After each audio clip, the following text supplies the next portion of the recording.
Okay, here we go. This is Garrett. This is part 2 of the true story of Tristan getting possessed by demons. In part 1, I left off where she was admitted to the psych part of the hospital. I was able to say goodbye to her at dinner time, and I'm driving home alone. I get home, and I open up the door, and that's the first time that I came home alone in 6.5 years of marriage. Yes, Tristan does work full-time. Yes, I'm at home alone. I don't mean that. What I mean is Tristan is somewhere else now. And when I came into the dark condo, it was so surreal. It was so emotional. It was so psychological. And I definitely was not ready for what was about to happen over the next 3 or 4 nights.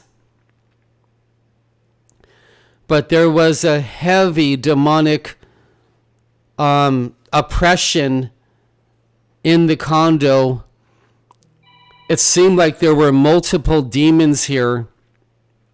Now, I've been through that before. Most of you have been through that also. But the part that I wasn't ready for was there was a scary feeling in the condo, stronger than I have seen before in my life, thicker than I've seen before, more scary than I've seen before. But the Lord Jesus didn't even stop there. When I finally got the lights on and made it to my computer, I think I got a snack to eat and something to drink. Something happened to me which I've never experienced before, and that was a demon started flash attacking my mind with a horror scene, some type of horrific scene. It only lasted for half of a second each time, and I was being flash attacked like once an hour, and they were terrifying. I can't even explain how this demonic attack worked. It was only for like a quarter of a second of a terrifying, evil thing. Now I see some things move in my condo, and I see dark black shadows moving. Not that much, just once or twice a night. And I want to share with you over the next 7 nights. The first night was the scariest and worst. The second night, a tiny bit less. The third night, a tiny bit less. And I'll tell you, it was so scary and so bad. When it was time to sleep, just to go up the staircase, brush my teeth, hit the bathroom, turn the light off, and walk 20 feet to my bed took everything that I possibly had inside of me to go do. It was really scary. I wouldn't even lay down in bed. I would sit up in bed praying, practicing the homework that the Lord Jesus gave me. The Lord spoke through my friend John, my friend Dwayne. I think there was a third person on what to practice during this kind of stuff. And I was practicing the homework, and it was working. And I'm so thankful to the Lord and my 2 friends for giving good, solid advice. So for the next 2 weeks, I'm really scared. I'm scared in the condo. Not so much sitting at my computer with the lights on, but that was scary too.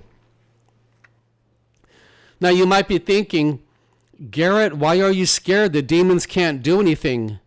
That right there is another false theology. They can do things to you. Look at the mental institutions. Look at the hospitals. Look at the homeless people on the streets. Look at the hundreds of millions taking psych medication.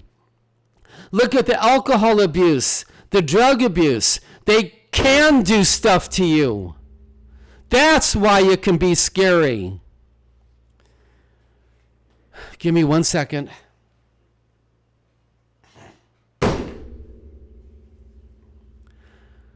Now, I didn't understand all of this 4 months ago, but when I see my wife physically assaulted, psychologically, emotionally assaulted, sexually assaulted, she's in the hospital, now I've learned to a greater degree they can do things to you. When?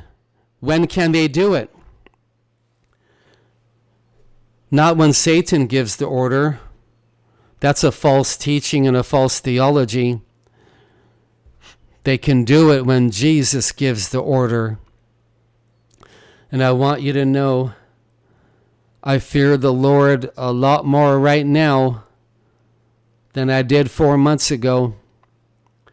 And I respect him a lot more right now than I did before.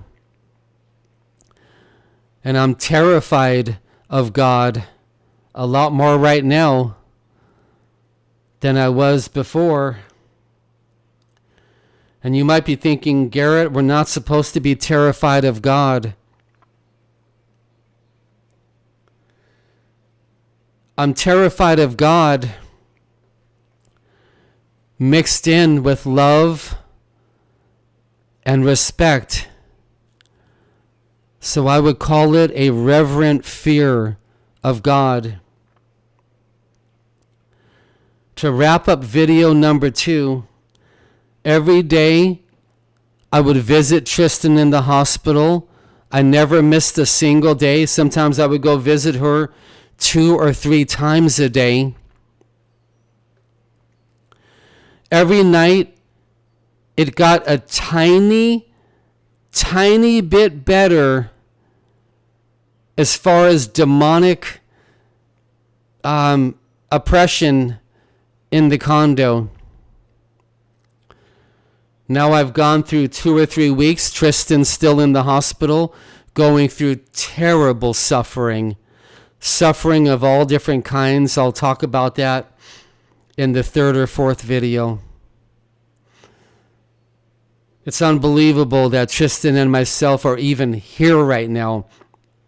It's unbelievable that Tristan actually made it back to work today for the first time in over 3 months. She's actually back at work right now. It's unbelievable I haven't been murdered. The demons have tried to kill me so many times, we can't even count it. It's in the hundreds. I can't believe I'm here. I can't believe I'm still alive. I can't believe I haven't been murdered. I can't believe it. Why? Because of the mercy of God, Tristan is back at work and I'm at home recording videos. It's all mercy. It's all love.